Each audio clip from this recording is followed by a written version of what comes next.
What's up, guys? Heart Pirates TCG here. I am back from Nats. I'm in the comfort of my own home. I want to say, guys, so much fun in LA. Thank you guys so much. Everyone that came up to me and said, "What's up?" Yeah, people asked me to sign their cards, their leaders, their play mats. It was just great meeting you guys. Like, I have so many really cool subscribers that I would like actually just hang out with and get a drink with. Like, it was so cool meeting you guys. So I'm really honored that I was able to, kind of, a lot of people that I talked to, they were like, man, I watch your videos and it helped me, win a locals or do this or do that. And God, like that right there is just so cool to me, guys. So thanks so much. There's another guy. There's another guy who is actually a friend of or a subscriber, Small Hat, Chris's channel, and I was hanging out with Chris throughout the weekend, and he walked up to Chris and was like, "Oh, what's up, what's up, what's up?" And he was looking at me funny, and I was like, "Oh, what's up, man?" And he goes, "Oh, are you a part of the crew?" And I was like, "Nah, no, I'm another guy, just another guy in general." So that was actually super funny. But yeah, let's talk about that. So I'm gonna say a lot of negative things, but I'm also gonna say some positive things at first. So I will say that this problem with Nats was not actually the staff's fault. The people that ran the event, the staff wise, did the best they could with what they could. All right. Everyone was very friendly to me. They were just trying to make everything run as best as they could. So not directing it at anyone that was actually judging or, whatever it was. Right. Also, I want to say that the venue was nice and spacious. They had really cool like setups. It was incredible to see like all these like real life statue, Luffy's like, and all these cutouts. And it was really cool. It was really cool to see all of that and everyone come together and just have fun. And the community for One Piece is just so incredible. I mean, there's just not a lot of words that I can even say other than incredible or amazing, because it just seems like it's growing so quickly and the fan base is so rabid. Like people like are about One Piece, so it was just cool to see that. So with that out of the way, I'm going to go ahead and say all of the negative things that happened at Nationals. So I possibly might live under a rock. All right. So I did not know, and plenty of people that I talked to did not know, that they are not doing last minute wait lists at the event. So if that is the case and they said that before, that's on me. All right. I'm living under a rock, but I did download Twitter recently, actually today. So I'll put my Twitter link in the description below if you guys want to give me a follow. I'm actually going to be on Twitter now, so I'm not going to just literally be YouTube, Discord. So I'll be tweeting some stuff, and yeah, it's going to be a good time. So follow me on Twitter. But now that's out of the way, I'll be able to get some more info, and not, fly all the way to LA for almost nothing. And yeah, so if that is the case, if they weren't doing wait lists, and everyone knew about it beforehand, then that is our fault. However, I still think it's so freaking stupid. That is the most stupid thing in the world, because the people, oh my gosh, because there were probably hundreds of people that got into this tournament that literally didn't go, right? And that was going to be that's so obvious. Not everyone that got into Nats was going to go, right? They literally just signed up because it was free, and they're like, well, maybe we'll see, if I can get time off or I can afford it, blah, blah, blah, blah, blah. So I already knew that there were going to be at least like 100 spots that were, not going to be taken. So if I got there bright and early, I'd be able to get in. What I didn't know is there was like 600 spots that were actually available. And like everyone could have got in that could have played, right? So that, like, I understand that I was in the wrong for showing up and expecting to play even if there was no wait list. But the fact that there was no wait list was so stupid and bizarre. We had at least like 100 people that I talked to that flew here or drove here trying to get in. And they were like, even if there is spots, we're not letting anyone in. That's stupid. That's so stupid. It's not even funny. It's so like anti-player base. It's so like I couldn't even believe that, right? Like that's bad for the consumer. It's bad for everybody. If people want to play in your tournaments, there's no reason to not to deny them, as long as you have the time to be able to like check their decks and whatever, like do the appropriate. Like I'm not saying I'm going to sign up 30 minutes before the tournament starts and expect to play. I was there at 4 a.m, guys. I was legit at like 4:35 in the morning, like in line for, Oh, that's another thing. I'm sorry. Let me go to that. Anyway, that's one thing right there. My computer screen just died. Here we go. So the second thing is they were hinting that they were going to be selling MSRP One Piece cards, like product, sealed product, and that there was going to be like a shop, like a vendor where you can get them from. That's great. That's very consumer friendly. The problem is they only let you buy 5. So we had like 20, we had like 10,000 people in line waiting to buy 5 booster packs. Guys, you like, if you were to wait in line, you would spend the entire day in LA waiting in line to buy 5 booster packs. That is like, or I'm sorry, it was 5 booster packs or like 1 sealed starter deck of your choice, right? But they only did like starter deck 7, 8, 9, and 10, right? It was like not even like 1 through 4, which is like what everyone actually wanted to begin with. So that was already stupid, right? So they like were like, well, we're gonna sell boxes, and they're like, actually, we're only gonna sell 5 packs of whatever set that you're looking for. You know, not even set 1. It was like set 2 through 5, I think it was. But so that was really stupid. They should have way more they should have way more people for that amount of volume that they were projecting that the tournament would have. Thousands and thousands of people. They should have more than 2 people working the counter to sell product. They should have like 15, you know what I'm saying? And I know staffing could be an issue, but like, you are a $1 billion company. You can figure that out, right? The next thing is, there was a guy that actually submitted his deck list to get into Nats, without getting into Nats. And because they kept like starting the tournament over, like they had to like basically end the tournament and then start the tournament again because there's so many complications. He literally got into Nats without getting into Nats. Like round 1, he literally was able to play against an opponent. They put him like at table like 300 something. And I'm like, bro, like you literally just finessed your way into Nats. And because like it was just so poorly, like run, like tournament wise. The next thing is people that got their 2-round buys weren't even in the tournament. Like they were like officially like not registered for the tournament. So they had to add them all after round 2. And then they all ended up having to play each other. So like everyone that had that had the buys had to play like other people with the buys, which of course you're going to play them eventually, but like you don't want to play those people in like round 3, you know what I'm saying? Like you want to get to like 7-0 before you start playing against people like that, like great opponents, because that could like screw your tiebreakers up. And then we had some people that were 0-2 that played against people that were 2-0, like because they had the first round buys. It was so horribly done. I couldn't even believe how poorly that ran. Like, that was so terrible. The second thing is, or another thing is, I'm sorry. I'm all this. I'm going to give constructive criticism at the end. I just want to let you guys know like all the stuff that I'm talking about. And then we'll talk about, you know, what we could do better next time. Another thing is the side events. All right. So I couldn't get into the tournament. So I was like, okay, I'll just clean up. I'll try to clean up on the side events, get some packs or whatever, whatever the prizes is for the side events. I'm going to try to get in the side events and do well in that.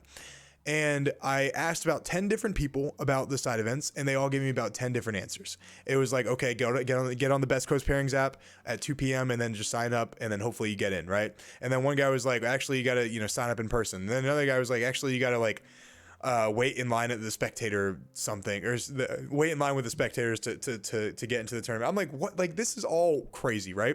So I'm talking to my homeboys Preston and Sebastian, and shout out to my homeboys Preston and Sebastian. Just made my trip so great. And I was talking to them, and I looked behind me because I saw this like massive crowd standing right behind me, and they're putting up QR codes for the side events. They're putting up QR codes for the side events for people to sign up. And it was at like 1:30 p.m. So if I didn't just happen to be there, I wouldn't have gotten into any side events. So I would have gone to LA, spent about $1,000 of my hard-earned money on an Airbnb and a flight and food and all of this stuff, and I would have literally played 0 One Piece. I would have literally been there as like a spectator, which was horrible, right? So, it would be best in the future if you actually figured out what you're going to be doing with these signups before like the signups were actually able to be signed up for. That was just a shit show, dude. It was absolutely horrible. And while we're on the topic of side events, they were all run by like 2 judges. So we had like 20 side events being run by 2 judges, and they could barely keep track of the time because there's so many different side events and judge calls that like I played at 2 side event. I signed up for every single side event that I could, and I only got to play in 2 of them, a 3v3 with like random people, and I think it was like a 16-man pod, and it took me 7 hours to complete a 16-man pod and a 3v3, and it was a total of 7 rounds.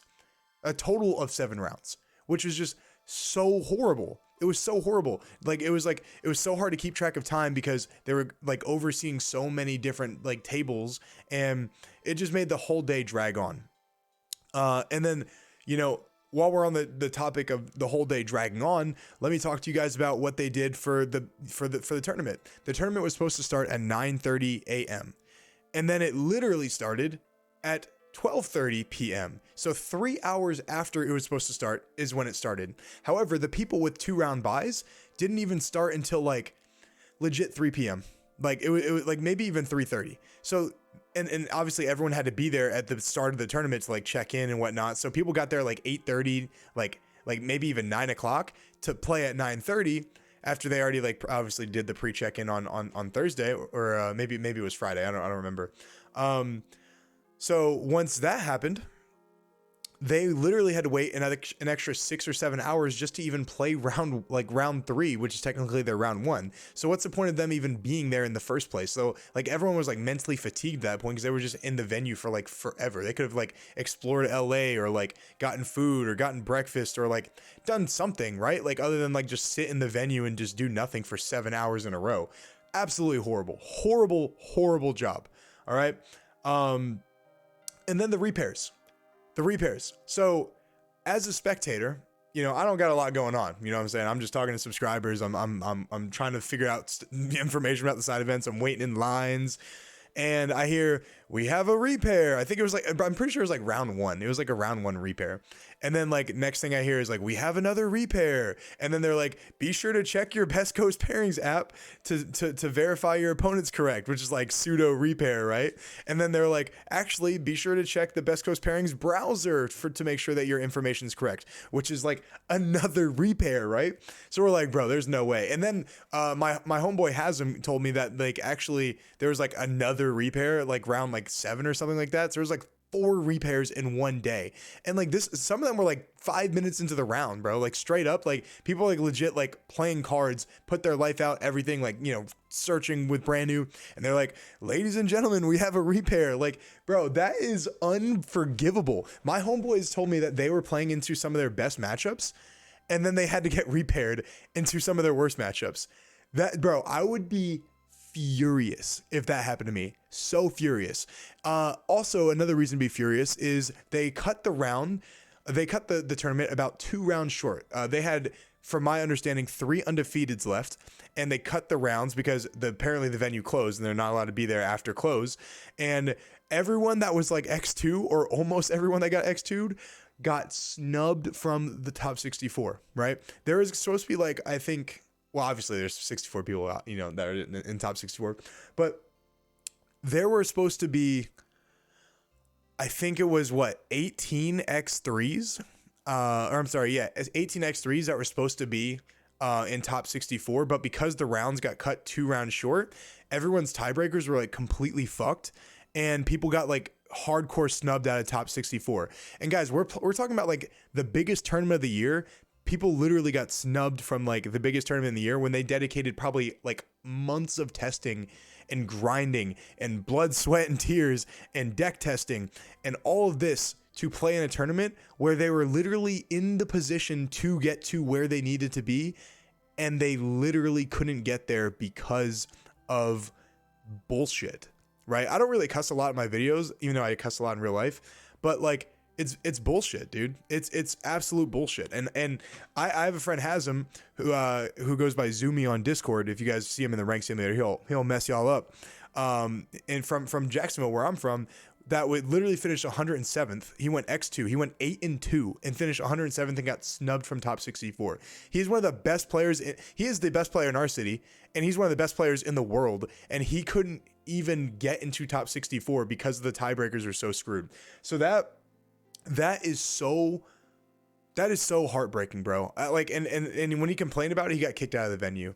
That's heartbreaking to me, and I would be very, very, very upset. I don't know why my camera's not focused, but there we go. Ooh, that's a little. There we go. Okay. Another thing was the internet. There was no live stream for the internet. Oh, I'm sorry. There was no live stream because there was no internet. And they said that the internet was like $100,000 for one day. There is no way in hell it was $100,000 a day for internet.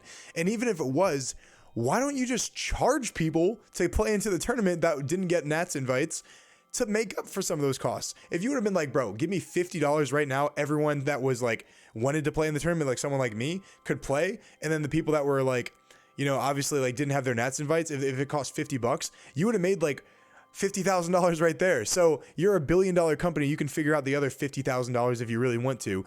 Like, this is the biggest tournament of the year. And you are literally, you have the most, like, one of the most popular, like, franchises of all time with, like, the most successful card game in a long time. Like, this is by far, in terms of, like, launches, the best 1 year start any card game has had since, like, Yu-Gi-Oh! Or whatever came last, like Pokemon, you know, Yu-Gi-Oh, whatever. And like, you're like squandering it. Like every chance that you get, you're like fucking it up. And it's crazy that like that's even an option. The tournament organizers, I don't even know who it was. I don't even know who's to blame, but it was the worst and most poorly run event I've ever seen in my entire life.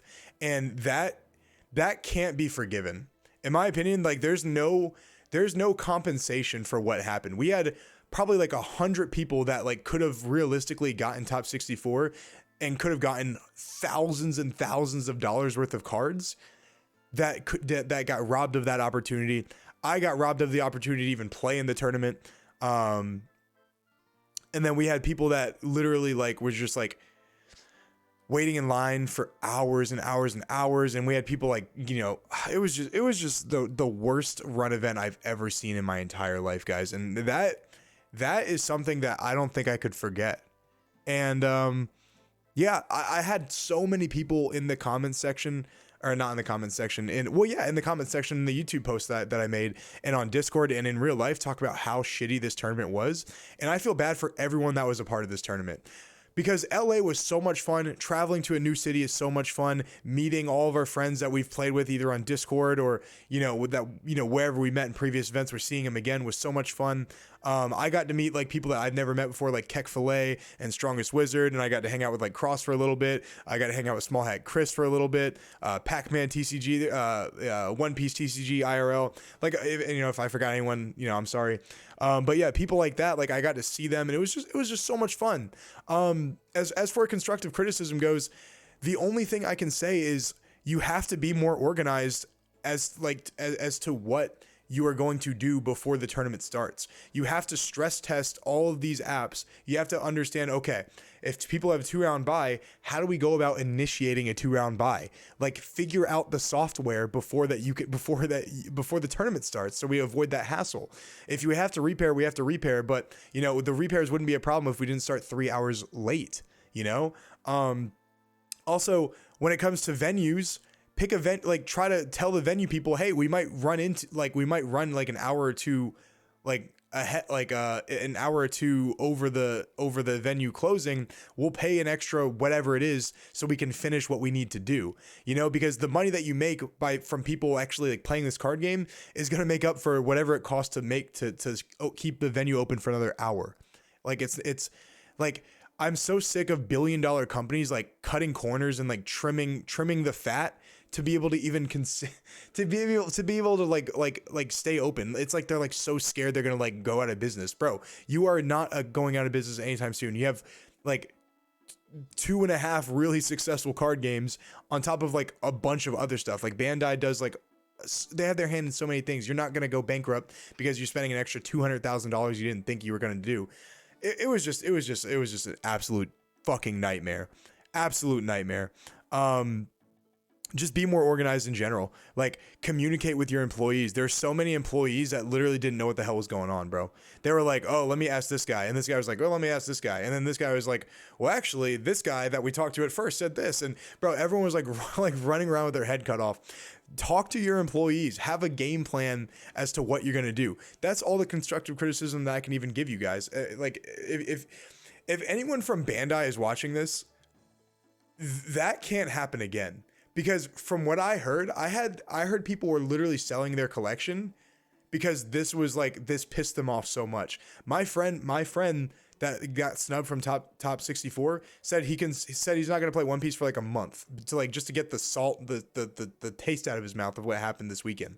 And I hope that doesn't affect like players that played. I want people to continue to play this game because obviously I'm making a living from this game. I'm invested in this game. I play this game. I love this game. I have fun with this game. I don't want people to quit because something was so shitty that should have never happened, and hopefully it's just a one-off occurrence. I hope this never happens again and people are actually going to just have fun at an organized event and nothing goes that horribly wrong again. But yeah, guys, I've been yapping for 20 minutes. I just wanted to get this video out there because I couldn't even believe how much of a nightmare it was. Disaster Con is what I heard people calling it. Pretty funny name, I will say.